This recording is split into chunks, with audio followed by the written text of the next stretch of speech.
बिस्मिल्लाहिर्रहमानिर्रहीम। अस्सलाम वालेकुम दोस्तों, उर्दू की एक नई वीडियो के साथ आज एक बार फिर मैं आप दोस्तों के साथ हूं। तो दोस्तों आज की हमारी ये तीसरी वीडियो है, वो भी वीज़ा से मुतल्लक है।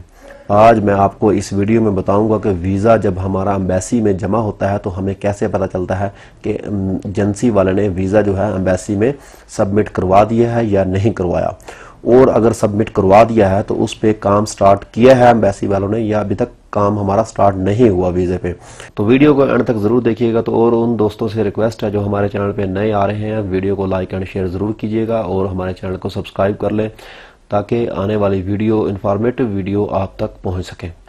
चलिए वीडियो स्टार्ट करते हैं। तो दोस्तों सबसे पहले हमने वीज़ा को चेक करने के लिए हमने सबसे पहले गूगल पे जाना होगा। गूगल पे चलते हैं, यहाँ पे हमने लिखना है वही पहले वाला visa.mufa.gov.sa। हमने इसको लिखने के बाद यहाँ पे हमने इसको क्लिक कर देना है। क्लिक करने के बाद हमारे पास इस तरह से एक पेज शो होगा। तो यहाँ पे देखें जर्रब लिखा हुआ, हम इसको कैंसिल कर देंगे। ये हमारे पास नया वेबसाइट है, ये हमारे पास देखें इंग्लिश में नहीं है, ये हमारे पास अरबी में आया हुआ है। अगर दोस्त अरबी में समझ लेते हैं तो ठीक है, और जिन दोस्तों को अरबी की समझ नहीं आती तो वो यहाँ से ई पे क्लिक करके यहाँ से इंग्लिश पे इसको कन्वर्ट कर सकते हैं। इंग्लिश पे करने के बाद हमारे पास इस तरह से विंडो शो हो जाएगी। ये देखें query inquiry, query applied request, यहाँ पे इंक्वायरी टाइप लिखा हुआ है, एप्लीकेशन नंबर के बाद यहाँ पे वीज़ा डॉक्यूमेंट्स नंबर और वीज़ा एप्लीकेशन नंबर। ये वीज़ा एप्लीकेशन नंबर वो है जो हमारे पास ई नंबर होता है, ठीक है।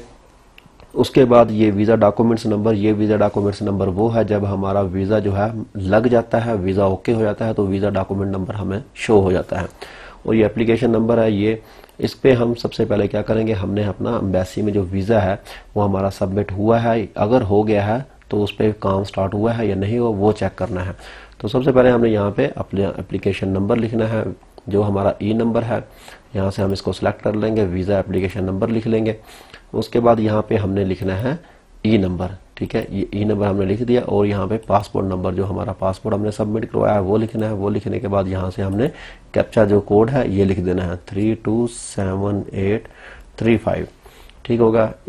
उसके बाद हमने इस पे यहाँ पे क्लिक कर देना है।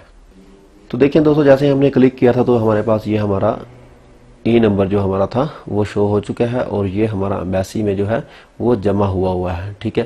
तो हमारा सबसे मेन जो मसला है आज हमने चेक करना है कि हमारा जो है एम्बेसी में जो वीज़ा जमा हुआ है उस पर काम स्टार्ट हुआ है या नहीं हुआ। देखें दोस्तों, आपका जब ई नंबर निकला होगा तो आपको यहाँ पे डेट एक शो होगी, ठीक है। जैसे यहाँ पे डेट शो हो रही है 2025 2 और 26 तारीख दूसरा महीना 2025, ठीक हो गया। और उसके बाद यहाँ पे सिंगल एंट्री 90 डेज है और ये नाम और पासपोर्ट नंबर ये सब कुछ यहाँ पे लिखा होता है।